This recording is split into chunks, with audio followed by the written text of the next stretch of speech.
Som. Boa noite, irmãos. Paz e graça, amém. Então, algumas pessoas me disseram assim: Pamela, por que tu tá nervosa? Tu sempre canta. Eu vou dizer para vocês, irmãos, não é frio na barriga, é inverno na barriga. Muito mais do que frio na barriga. Então, vou me apresentar para quem não me conhece. Eu sou a Pamela e eu estava fazendo as contas. Vão fazer 5 anos agora em junho que nós estamos aqui na Igreja do Evangelho Eterno. Glória a Deus por isso, né? Eu agradeço a Deus porque em todas as coisas Deus tem um propósito. Em todas as coisas, né?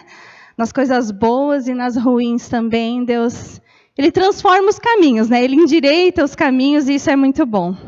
Então, hoje é um culto especial. Quero dizer para os irmãos que essa não é a primeira vez que eu estou pregando, mas é a primeira vez que eu estou pregando aqui nessa igreja.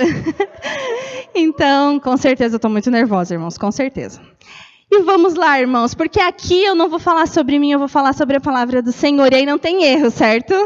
Falar sobre a palavra de Deus não tem erro. Então, quero que você abra comigo lá no livro de 2 Crônicas, capítulo 7. E eu vou fazer uma coisa que o pastor Egon fez na semana passada. Né? Mas o pastor Egon ele não está aqui, né? Não, pois é. Mas assim, o pastor Egon ele ficou tão impactado com a palavra que o pastor Jean tinha trazido no outro domingo, né? Que ele pediu para o pastor Jean dar uma pincelada naquilo que tinha sido dito. Por quê?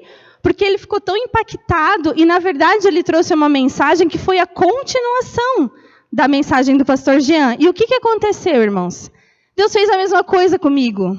Enquanto o pastor Egon estava aqui ministrando e falando, eu senti profundamente aquilo que Deus queria que eu trouxesse nessa noite, que era uma continuidade daquilo que Deus tem falado para nós. E o que Deus tem falado para nós, talvez você não acompanhou, não esteve, né? E eu quero dizer para você que Deus tem nos chamado para um relacionamento íntimo e pessoal.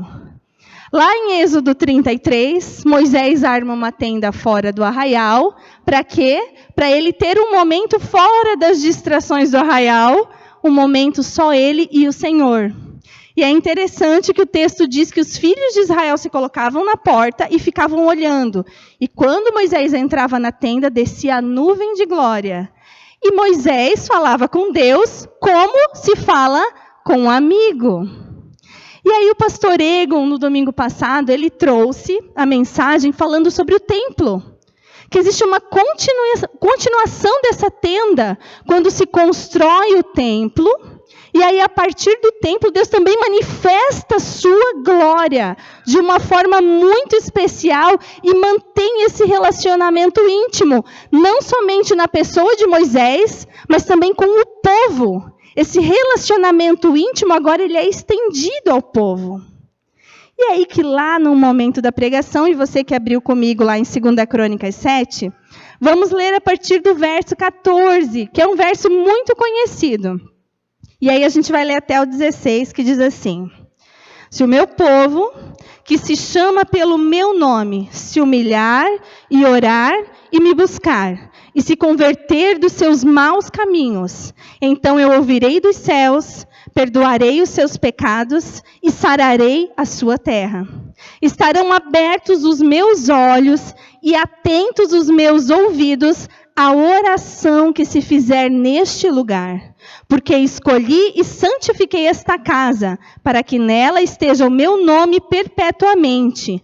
Nela estarão fixos os meus olhos e o meu coração todos os dias. E aí, imaginem vocês que o Deus, Criador dos céus e da terra, do universo e das galáxias, né? E tantas coisas tão grandiosas, Ele diz aqui na sua palavra que Ele tem fixo os seus olhos e o seu coração todos os dias em quem? Naqueles que se convertem, que são o seu povo, que se chama pelo seu nome, que oram, que buscam. E o Senhor nos chama para esse relacionamento. E aí que lá em algum momento da pregação, da semana passada, o pastor Egon falou sobre nós nos convertermos como uma criança. E isso me chamou muito a atenção, por quê? Porque durante a semana eu vinha pensando, poxa vida, o que Jesus vê tanto nas crianças que ele diz que das crianças é o reino dos céus. Que coisas são essas que Jesus estava vendo nas crianças? E até os meus filhos não vieram hoje, mas a minha ideia era trazer a Júlia e deixar a Júlia aqui do meu lado. Porque eu queria que a gente pudesse estar olhando para uma criança, sabe? E a Júlia, como ela não faz tanta bagunça, né? Talvez funcionaria. Mas enfim, irmãos. Então, hoje eu quero falar nesse Dia das Mães. Eu quero falar que o Senhor está nos chamando e nos trazendo para termos um relacionamento com Ele como de uma criança. E todos nós aqui, todas as mulheres que são mães, tiveram contato com alguma criança. Seja de coração, seja de sangue, certo? E você que é filho sabe que um dia foi criança. E talvez você lembre que já aprontou alguma coisa lá na fase de criança. Alguns vai estendendo, né? Apronto na adolescência também, vai um pouquinho mais longe. Mas todos nós já fizemos várias coisas lá na nossa juventude, na nossa caminhada. E aí agora eu quero que você abra comigo, vamos linkar aqui, 2 Crônicas 7, lá com Mateus, abra lá comigo no Evangelho de Mateus. Mateus no capítulo 18. Glória a Deus. Mateus 18, a gente vai ler a partir do verso 1. Aqui na minha Bíblia fala o título assim, o maior no reino dos céus. Então, vamos ler o verso 1 primeiro. Naquela hora, aproximaram-se de Jesus os discípulos, perguntando: quem é, porventura, o maior no reino dos céus? O que a gente enxerga aqui, irmãos? Que os discípulos eles estavam bem preocupados com quem era grande. E muitos de nós, muitas vezes, temos uma noção distorcida nos nossos relacionamentos, nos lugares onde a gente frequenta, achando que muitas vezes nós seremos aceitos, nós seremos amados, se nós tivermos um lugar especial. E os discípulos aqui tiveram uma dúvida. Quem é, porventura, o maior no reino dos céus? E o que a gente enxerga aqui também? Que existe uma preocupação com status. Existe uma preocupação com título, existe uma preocupação com cargo, com sentar à mesa num lugar especial. E aí Jesus, como sempre, fazendo a revolução que ele veio fazer, que não é uma revolta, mas uma revolução, né? Ele traz uma explanação diferente para nós. Olha, e aí eu quero que vocês abram comigo, deixem aqui marcadinho Mateus 18, que a gente vai voltar, tá? Abram comigo lá em Lucas 22, se você quiser, claro, né? 22. Eu vou ler a partir do 24. Aqui, Lucas, ele descreve, interessantemente, num outro momento, em que os discípulos estavam discutindo qual deles era o maior. Tá? Aquela pergunta lá foi quem era o maior no reino dos céus, mas eles, de vez em quando, se preocupavam. Por quê? Porque eles, muitas vezes, ainda tinham aquela noção distorcida de que o governo de Cristo ia ser um governo terreno. Mas Jesus sempre falava, meu governo não é desse mundo, não é agora. Né? E aquela coisa de ter um lugar especial nesse governo. E aí, a gente vê que, lá em Lucas 22, a partir do 24, diz assim, ó. Suscitaram também entre si uma discussão sobre qual deles parecia ser o maior. Mas Jesus lhes disse, os reis dos povos dominam sobre eles, e os que exercem autoridade são chamados de benfeitores. Mas vós não sois assim, pelo contrário. O maior entre vós seja como o menor, e aquele que dirige seja como o que serve. E aí Jesus pergunta, pois qual é o maior? Quem está à mesa ou quem serve? Porventura não é quem está à mesa? É ou não é verdade? Quem está sendo servido é o maior no nosso reino, né? E aí Jesus continua. Vós sois, voltando, porventura não é quem está à mesa? Pois, no meio de vós, eu sou como quem serve. Ou seja, Jesus diz o seguinte para nós, olha, enquanto nesse mundo aí, quem está sentado à mesa é quem é o maior, no meu reino, não é quem está sentado à mesa que é o maior, mas é aquele que serve.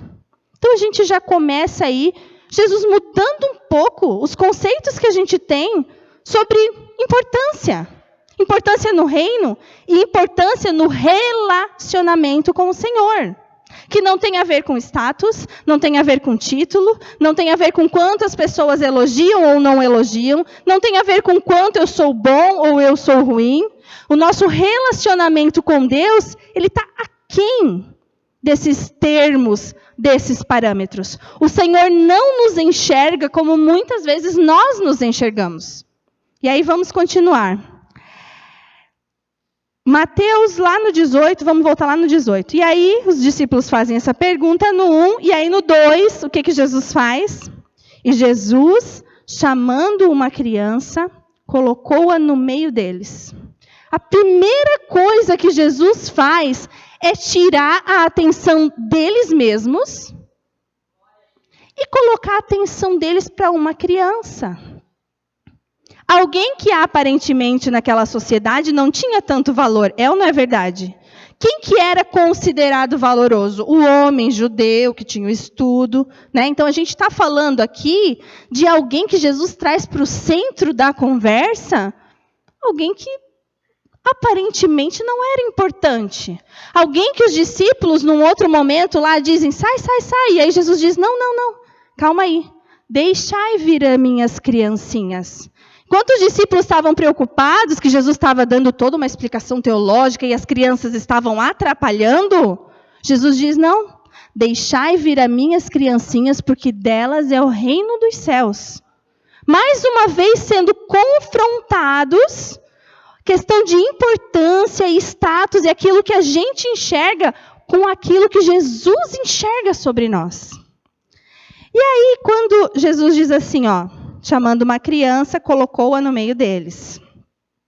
E disse, no 3, em verdade vos digo, que se não vos converterdes e não vos tornardes como crianças, de modo algum entrareis no reino dos céus. O que a gente está enxergando que Jesus fala muito claramente para os discípulos, para mim e para você? Que é pré-requisito para fazer parte desse reino, nos tornarmos como crianças. E aí, quando a gente entra numa sala cheia de crianças, dá um desespero, eu não sei vocês. Eu tenho 3 em casa. Tem momentos que eles estão chorando, gritando, brigando, né, assistindo, mas eles são muito espontâneos. Por isso que isso acontece, não é verdade? Eles estão expressando as emoções deles a todo vapor ali. E os pais que lutem para controlar, para ajudar, para ensinar, não é verdade? Vamos continuar. E aí Jesus diz, né? Se não vos converterdes e não vos tornardes como crianças. Então, Pamela, quero ir com vocês lá para João. João, capítulo 3. Então, eu tenho que me tornar como uma criança. Aí eu vou fazer uma explanação parecida com a que Nicodemos fez. Como assim, né?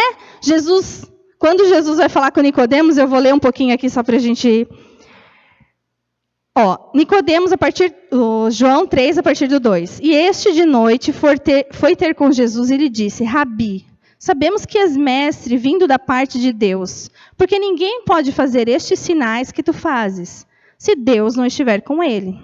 A isto Jesus respondeu, em verdade te digo, que se alguém não nascer de novo, não pode ver o reino de Deus. E aí Nicodemos, né, se assustou e disse, como pode um homem nascer sendo velho?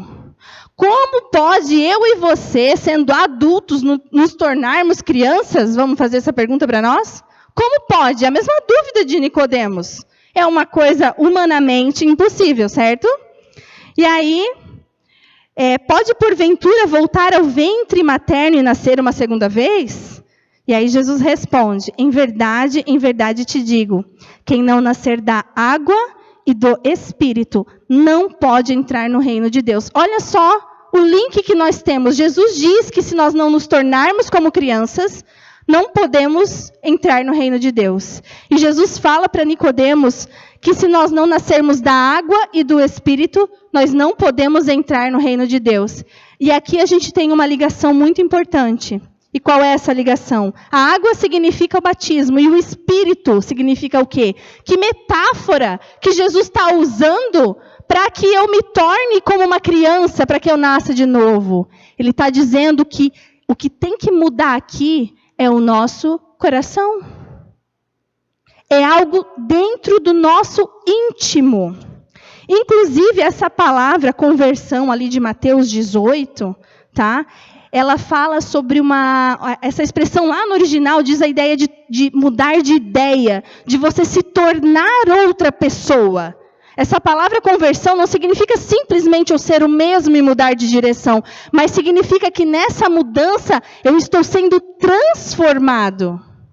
E nesse relacionamento profundo e íntimo que o Senhor Jesus tem nos chamado, Ele diz, olha, eu tenho um amor incondicional, mas nessa relação, como é que eu posso falar? É inevitável que haja transformação. E é isso que o Senhor quer trazer para nós. Que transformação é essa? Como Jesus? Como que eu posso me tornar como uma criança? E aí eu listei, porque eu adoro listas, né? 3 características básicas das crianças, tá? E elas têm muitas mais. Mas eu trouxe aqui 3 coisas que, para mim, elas refletem muito do que as crianças fazem e do que elas são, para a gente começar a pensar e refletir nas nossas ações, naquilo que nós fazemos. Amém? A primeira é acreditar. As crianças, e você que tem filho mesmo crescido, você sabe que quando eles são crianças, eles simplesmente acreditam. Tanto que tem pai que traumatiza a criança com um bicho-papão e essas coisas. Por quê? Porque a criança ela acredita de verdade. Quando aquela figura que traz segurança, que revela o amor, ela fala algo, a criança ela simplesmente acredita. É ou não é verdade? Quem já teve uma experiência de falar alguma coisa boba para o filho e o filho levar aquilo como verdade, assim, até não sei quando? É ou não é verdade? Então, a primeira característica, e quando eu falo acreditar, é que eu não quis usar o nosso termo teológico, que é a fé. Acreditar é a fé. E a definição de fé, para mim, ela tomou um significado de uns tempos para cá, né? A gente tem lá em Hebreus que fala fé, o firme fundamento das coisas que se esperam e a prova das coisas que não se veem. E aí eu resumi isso, depois de passar por algumas coisas, que é assim, ó, a fé, para mim, é acreditar no que Deus pode fazer. Amém? Mas o mais difícil é confiar no que Deus está fazendo agora.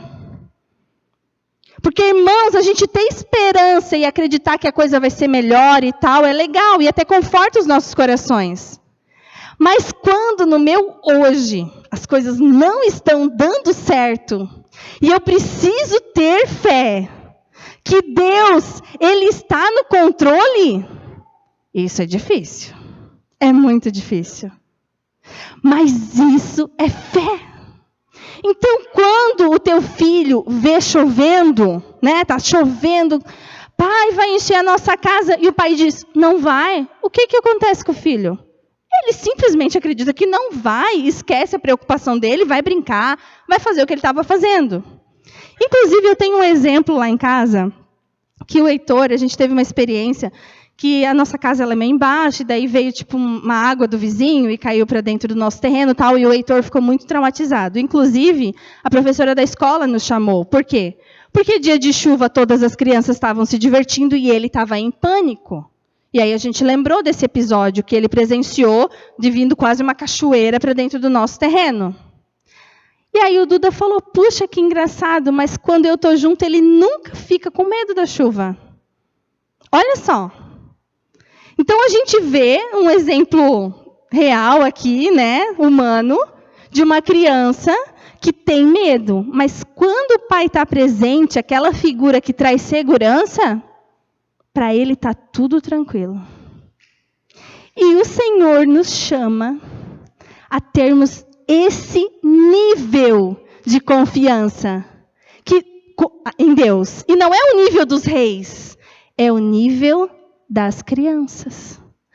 O Senhor chama eu e você para confiarmos de uma forma tão grande que a gente não tenha medo, mesmo que tudo pareça muito difícil. Amém? Glória a Deus. E aí agora vamos para Mateus 8. Vamos lá, Mateus 8. Eu quero falar sobre alguém que confiou e surpreendeu Jesus. Mateus 8, a partir do verso 5. E ele nem era criança, tá? Mateus 8, 5. Tendo Jesus entrado em Cafarnaum, apresentou-lhe um centurião implorando: Senhor, o meu criado jaz em casa de cama, paralítico, sofrendo horrivelmente. E Jesus lhe disse: eu irei curá-lo. E ele falou: Senhor, eu não sou digno que entres em minha casa, mas apenas manda com uma palavra e o meu rapaz será curado. Pois também eu sou homem sujeito à autoridade, tenho soldados às minhas ordens, e digo a este vai, e ele vai, e a outro vem, e ele vem, e ao meu servo faz isso, e ele faz. E ouvindo isso, admirou-se Jesus e disse aos que o seguiam: em verdade vos digo que nem mesmo em Israel achei tamanha fé como esta. Olha só, um homem que ele confiava plenamente na palavra de Cristo. Ele tinha certeza que Jesus não precisava ir até lá. Ele sabia que só pela palavra de Cristo, quando Jesus dissesse alguma coisa, aquilo ia acontecer. E tamanho era o coração dele e essa fé como de criança, que Jesus ele se surpreende. Esses dias eu perguntei para o Duda, será que é possível a gente frustrar Deus? E será que é possível a gente surpreender Deus? Às vezes eu tenho umas dúvidas assim, né? E aqui a gente vê bem claro que Jesus ele se surpreende com essa fé, essa crença, esse acreditar, como uma criança que acredita no pai. Se o pai disse que vão no shopping, vão no shopping. Qual é a próxima pergunta? É quando? Né? Porque já pré-requisito é assim, se o pai disse que a gente vai, a gente vai. Agora, quando, pai? É amanhã? É agora? É daqui a pouco? Não é? E Deus quer isso de nós. Ele quer essa fé profunda, sem reservas. De ler, de ouvir a voz de Deus e ter certeza de que Ele vai fazer. Se Ele disse que vai fazer, Ele vai fazer. E não importa o que esteja acontecendo, e não importa, inclusive, o que as outras pessoas estão falando. Porque eu tenho um relacionamento na tenda. E o Senhor me falou. Então eu creio. A segunda característica das crianças, que eu gostaria de conversar com vocês, que vocês com certeza também já viram nos seus filhos, ou nas crianças ao seu redor, é a inocência. As crianças, elas não enxergam o mundo com maldade. Apesar do pecado estar entranhado em nós desde o ventre da nossa mãe, né? O apóstolo Paulo diz que nós já nascemos em pecado, mas as crianças, elas não enxergam o mundo com maldade. E aí vamos abrir lá em 1 Coríntios, o apóstolo Paulo ele fala conosco sobre isso, 1 Coríntios 14, 20.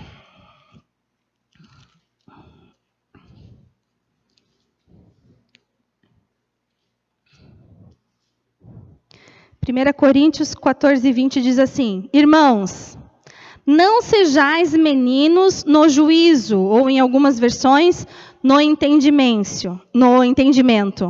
Na malícia, sim, sede crianças. Então, o que o apóstolo Paulo, em alguns momentos, ele nos adverte?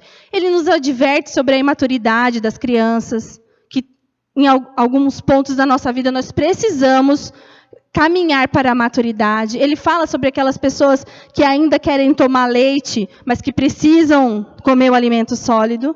Mas uma coisa que ele diz é que para a malícia, para a maldade, nós precisamos ser como crianças, inocentes. E aí, essa palavra malícia aqui, ela tem a ver com aquela intenção maldosa, né? Porque, irmãos, todos somos pecadores e nós vamos cometer erros. A questão é, como está o nosso coração? Será que ele está num nível de inocência que eu erro por acidente? Porque o que o apóstolo Paulo nos adverte é que nós não podemos premeditar a maldade. E as crianças, elas não premeditam a maldade, elas reagem. Elas reagem. O amigo está com o brinquedo, eu quero pegar, se eu tiver que dar um soco, eu vou dar um soco, porque eu quero meu brinquedo. Mas ela não premeditou que vai maltratar o amigo, não pensa que vai machucar o amigo. Qual é o objetivo? É pegar o brinquedo. Ela não faz premeditando a maldade.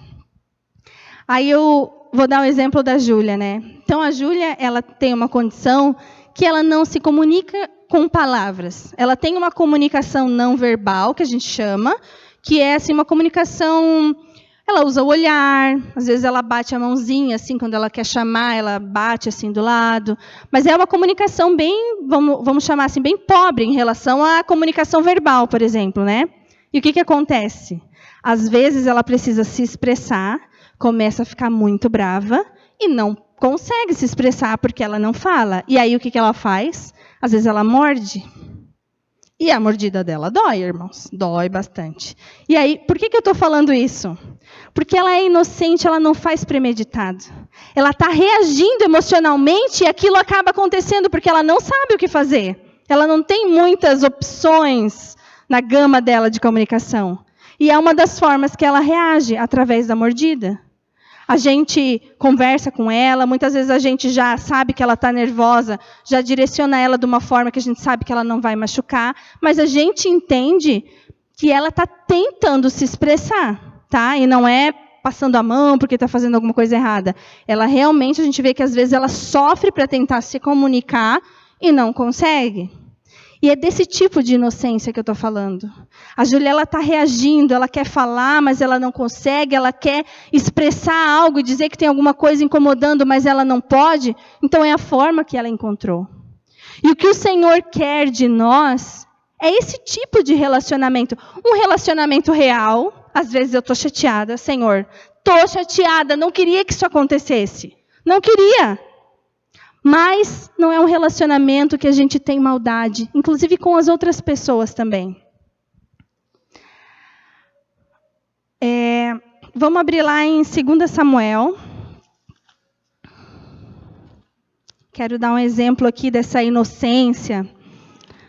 2 Samuel, capítulo 6.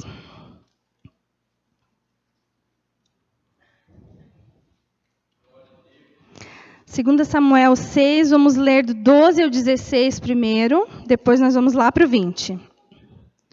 Que diz assim: Então avisaram a Davi, dizendo: O Senhor abençoou a casa de Obed-edom e tudo quanto tem, por amor da arca de Deus. Foi, pois, Davi, e com alegria fez subir a arca de Deus da casa de Obed-edom, à cidade de Davi. Sucedeu que, quando os que levavam a arca do Senhor tinham dado 6 passos, sacrificava ele bois e carneiros cevados. Davi dançava com todas as suas forças diante do Senhor, e estava cingido de uma estola sacerdotal de linho. Assim, Davi, com todo Israel, fez subir a arca do Senhor com júbilo e ao som de trombetas. 16. Ao entrar a arca do Senhor na cidade de Davi, Mical, filha de Saul, que era a esposa de Davi, né? Estava olhando pela janela e vendo ao rei Davi que ia saltando e dançando diante do Senhor, o desprezou no seu coração. E aí lá no 20, voltando Davi para abençoar a sua casa, Mical, filha de Saul, saiu a encontrar-se com ele e lhe disse: Que bela figura, imaginem, né, uma mulher bem com raiva. Que bela figura, rei de Israel. Descobrindo-se hoje aos olhos das servas e dos servos, como sem pejo se descobre um vadio qualquer. Olha só. E aí Davi disse: Perante o Senhor, que me escolheu a mim, antes do que a teu pai e a toda a tua casa, mandando-me que fosse chefe sobre o povo do Senhor, sobre Israel, perante o Senhor me tenho alegrado. Ainda mais desprezível me farei e me humilharei aos meus olhos. Quanto às servas de quem falaste, delas serei honrado. Sabe o que aconteceu aqui? Davi estava tão feliz, mas tão feliz que a arca do Senhor ia voltar para Jerusalém, que ele começou a dançar. E eu imaginei, irmãos, né? Aí eu vou falar que é imaginação, tá? Eu imaginei que quando Davi ele matou o urso, ele também se alegrou e dançou, porque isso era dele. Quando Davi matou o leão, lá quando estava cuidando das ovelhas do pai dele, ele também se alegrou e dançou, e essa era a forma de ele expressar as emoções que ele tem de alegria. E aí o que acontece? Estava acontecendo aqui uma coisa muito maravilhosa. A presença do Senhor estava voltando para Jerusalém, oh glória! E eles estavam esperando isso há muito tempo. E aí a gente vê um Davi que dança na inocência, ele dança na alegria dele, vocês estão entendendo? Não era para mostrar nada para ninguém, ele estava expressando tamanha alegria perante o Senhor, e ele não conseguia se conter. E aí o que a gente vê a esposa dele fazendo?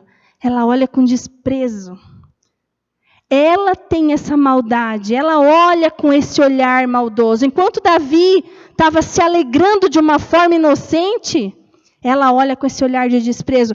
E Davi, inclusive, ele diz, olha, tu achou desprezível? Mais desprezível ainda eu posso ser. Por quê? Porque ele não estava fazendo para ela, ele não estava fazendo para o povo, ele estava fazendo para quem? Para o Senhor. Então ele não estava preocupado.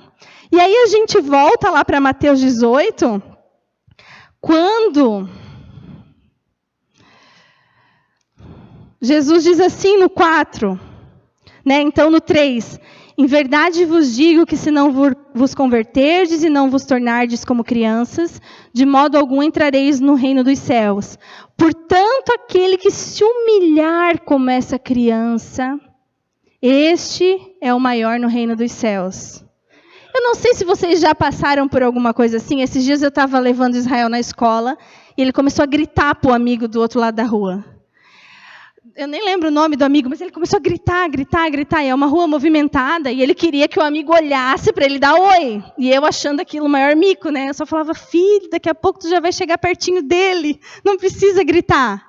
Ele não enxerga aquilo como uma humilhação, como uma vergonha. Eu que sou adulta, que estava achando um problema.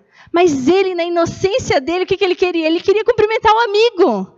Estava feliz em ver o amigo. E Jesus diz assim, olha, sabe quem é o maior? É aquele que não tem vergonha de expressar os seus sentimentos por amor a mim.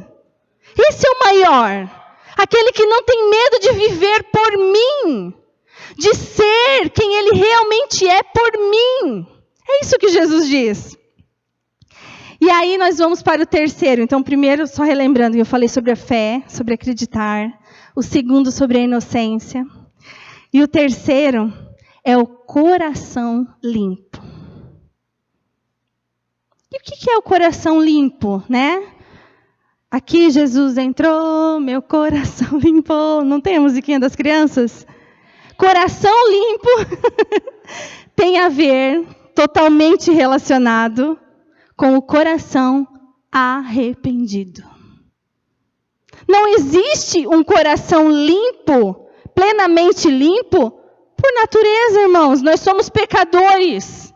Nós vamos ter más intenções, nós vamos cometer erros, muitas vezes nós não vamos ter fé.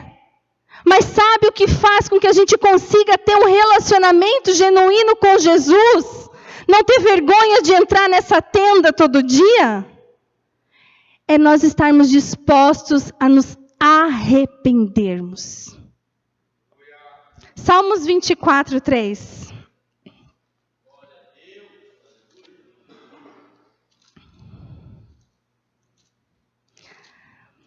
Salmos 24, 3, a partir do 3 diz assim: quem subirá ao monte do Senhor? Quem há de permanecer no seu santo lugar?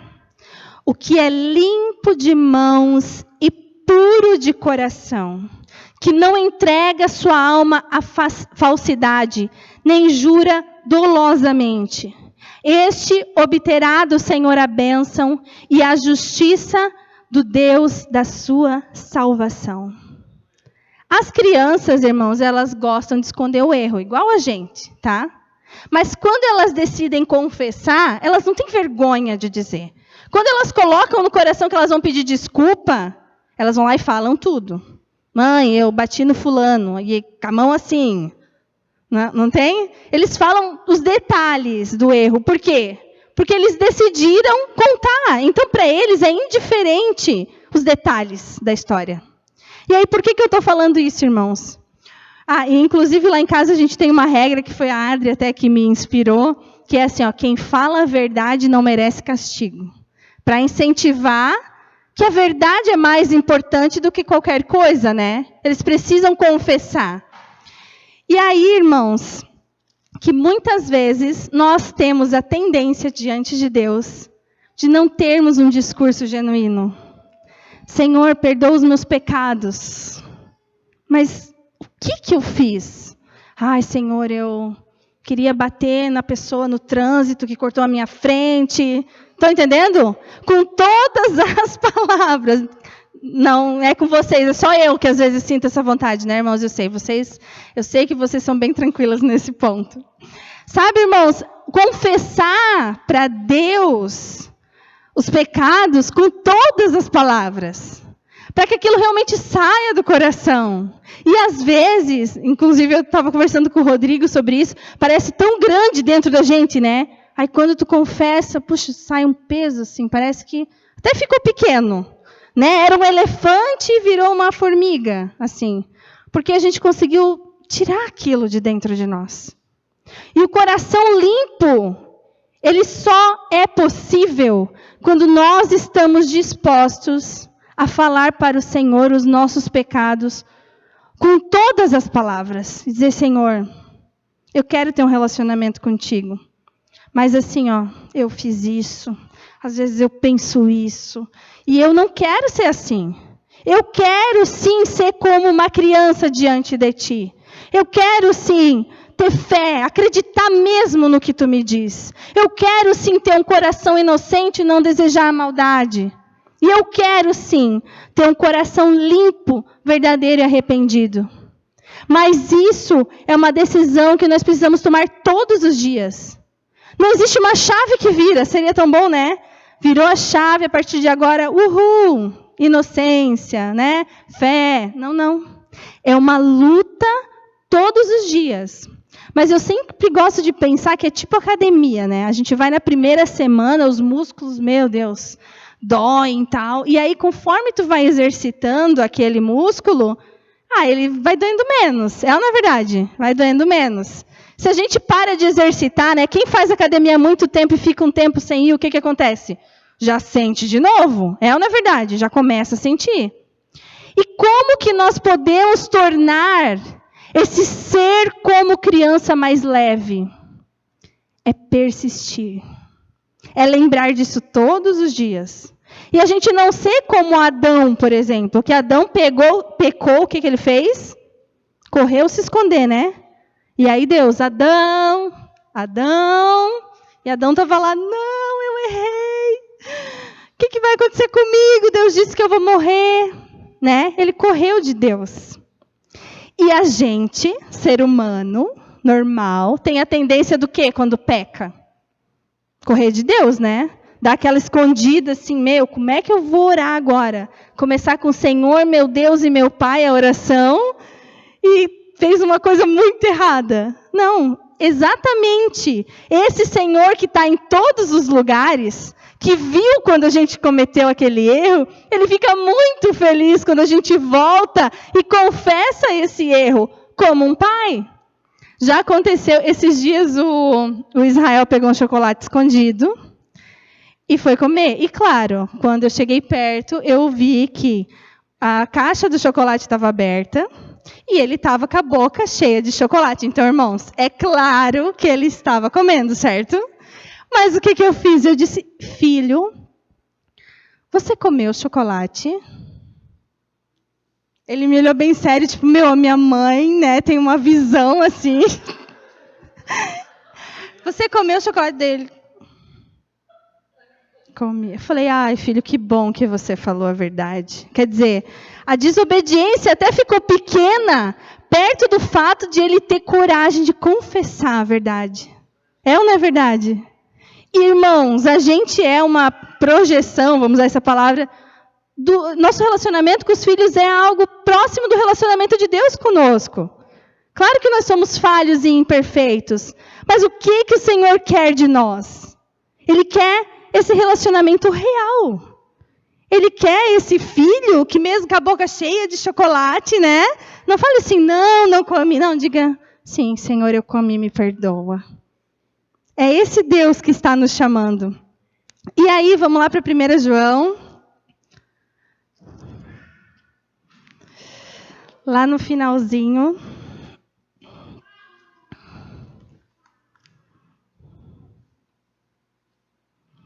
1 João, capítulo 1. Esse início aqui de 1 João eu acho muito bonito. E aí, lá no versículo 8, então, 1 João 1, a partir do 8, diz assim, ó. Se dissermos que não temos pecado nenhum, a nós mesmos nos enganamos e a verdade não está em nós. Se confessarmos os nossos pecados, Ele é fiel e justo para nos perdoar os pecados e nos purificar de toda injustiça. Ele quer que nós confessemos. É isso que Ele quer. Para ter esse coração limpo, a gente não precisa de nada mais do que uma atitude de arrependimento. E aí, como eu estou falando para vocês, né, que a gente está falando aí nas pregações, achei o pastor Egon, está lá, ó. Aham. Eu ia convidar o senhor para vir aqui fazer contigo o que tu fez com o pastor Jean, mas tu não estava aqui aquela hora. Uhum. Tu sabia? Eu senti.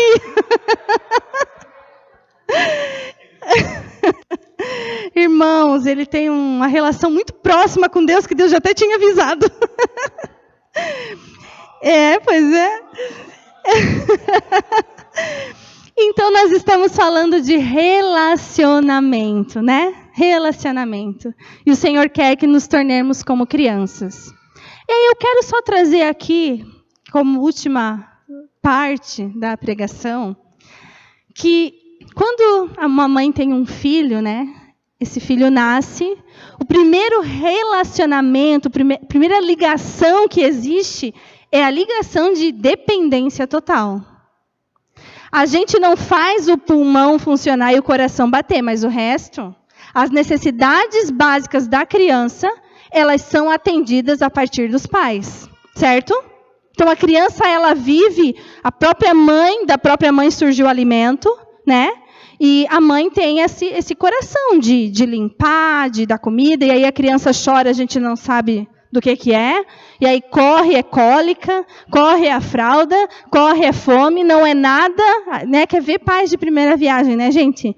Me vi desesperada, o Israel chorava muito, ele tinha alergia à proteína do leite de vaca, e aí, claro, eu estava comendo normal, e ele gritava de cólica, assim, um desespero, né? E eu e o Duda revezando as noites e tal. Então, o primeiro relacionamento que se tem de filho com mãe, com pai, é esse relacionamento de dependência total. Aí o que acontece? A gente vai crescendo, é ou não é verdade? A gente vai crescendo, aí glória a Deus sai da fralda, uhul, né? Você que não tem filho ainda não sabe, você vai lembrar disso um dia. Né? Eu falando, uhul, saiu da fralda. E aí começa a comer sozinho e começa a ter aquela independência, né? Só que, quando chega na adolescência, normalmente, daí não vou generalizar, tá? Sei que tem uns adolescentes muito comportados, eu sei que eles existem, estão por aí, não é verdade? Talvez você tenha aí na sua casa, glória a Deus, mas os adolescentes, eles têm a tendência do quê? De ir para a independência, né? Eu não sei você quando era adolescente, mas eu achava que sabia mais do que meus pais. Eu tinha certeza que eu sabia mais do que eles. Como assim? O meu pai e a minha mãe estão dizendo que eu tenho que fazer desse jeito porque é melhor, se eu sei o que é melhor. É ou não é verdade? Aí a gente caminha nessa direção, né, de que a gente sabe mais do que os pais. E assim, é tão engraçado, porque eu e Israel, a gente tem uma brincadeirinha. Que é assim, ó, se você me conhece bem e eu faço uma pergunta, como é meu nome inteiro? Qual é o meu endereço? Aí esses dias ele assim, mãe, se você me conhece bem, qual é o meu prato favorito? Aí eu falei, macarrão com carne moída? Ele assim, como você sabia? Ele ficou chocado de eu conhecer ele nesse nível. Mas, irmãos, agora que eu sou mãe, eu entendo. Até pelo olhar a gente sabe, né? Se está mentindo, se está querendo aprontar. É ou não é verdade? A gente conhece profundamente os nossos filhos. E aí, quando chega na adolescência, quer entrar nessa independência, né? E pensa que o pai e a mãe não sabem de nada. Inclusive, a definição de independência é total autonomia. Se governa pelas próprias leis. E, os adolescentes... É o sonho se governar pelas próprias leis, não é verdade? Mas, quando a gente amadurece, tá? Porque essa independência tem a ver com a nossa imaturidade, né? E a gente vai amadurecendo, e aí a gente evolui, na maioria das vezes, para um relacionamento de interdependência. Que é o quê? É um relacionamento que existe troca. Eu preciso do meu pai e da minha mãe, e a minha mãe e o meu pai também precisam de mim. Isso acontece até hoje comigo. Os meus pais, eles estão na minha vida e eles ainda me ajudam de uma outra forma que quando eu era bebê e de que quando eu era adolescente. Mas eles ainda fazem parte da minha vida, porque a gente tem essa relação de mão dupla. E aí agora eu quero perguntar para você e questiono a mim também. Em que parte do relacionamento nós estamos com o Senhor? Será que nós estamos naquela dependência total, que a gente não faz nada sozinho, que o Senhor tem que trazer tudo na boca? Será que a gente está naquele ponto que, Senhor, Tu não está fazendo o que eu quero, Tu não sabe o que eu preciso, então eu vou tomar as minhas próprias decisões? Ou será que nós estamos na tenda, trocando, falando com o Senhor e Ele falando conosco? E o que você acha que o Senhor quer de mim e de você? Será que é uma dependência total? Que eu não, eu espero tudo cair do céu? Será que eu faço tudo e depois Deus vai ajudando a ajeitar, limpar a minha bagunça? Será que é isso? Ou será que eu tenho o meu papel, o Senhor tem o dele, e nós temos um relacionamento? O Senhor quer de nós um relacionamento de interdependência. Eu faço e Ele também faz. Eu queria chamar o pessoal do louvor. Que legal que eu falei isso. Normalmente sou eu que subo, né? É muito legal. Ai, gente. E aí eu quero ler com vocês o último versículo aqui para a gente orar. Romanos capítulo 5.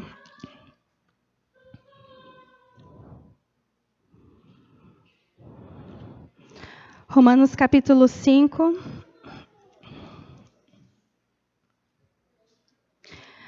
Versos 6 a 8. Então, nesse relacionamento de interdependência, algo que não tem como mudar.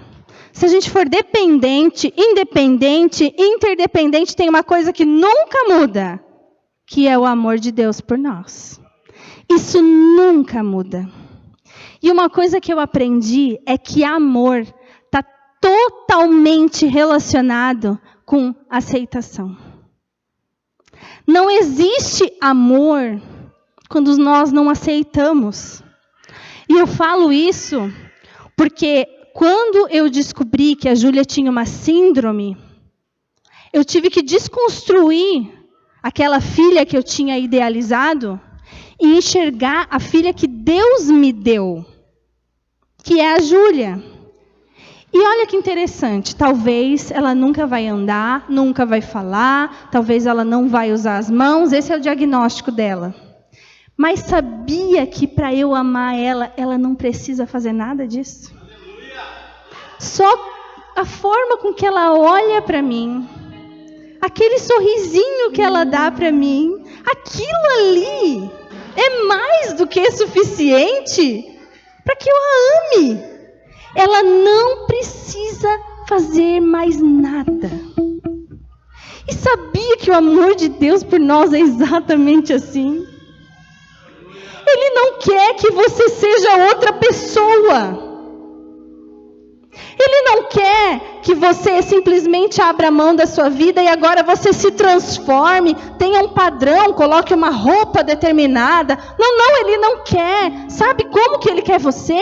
Como você é. E se o que você puder oferecer é um sorriso que ele aceita e se alegra. Se você puder correr uma milha, ele se alegra. O Senhor nos aceita nesse relacionamento como nós estamos.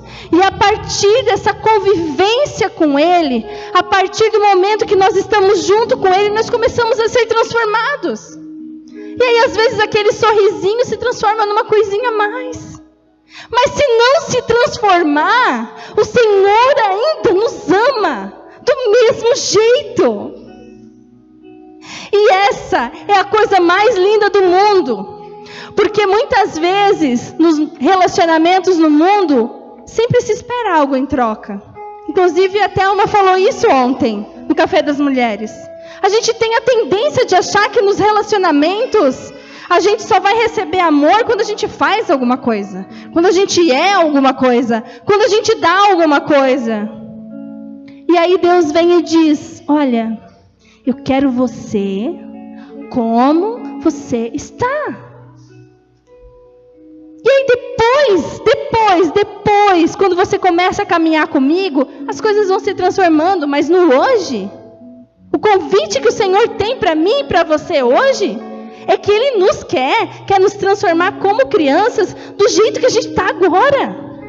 Por mais pecador que nós sejamos, o Senhor nos chama para essa tenda agora. Ele diz, olha, não se preocupa se você acha que está muito sujo. Não se preocupa se você acha que falta algo em você. Ei, para mim não falta nada. Eu quero você. Porque eu entreguei a minha vida para ter um relacionamento com você. E é isso que mais importa.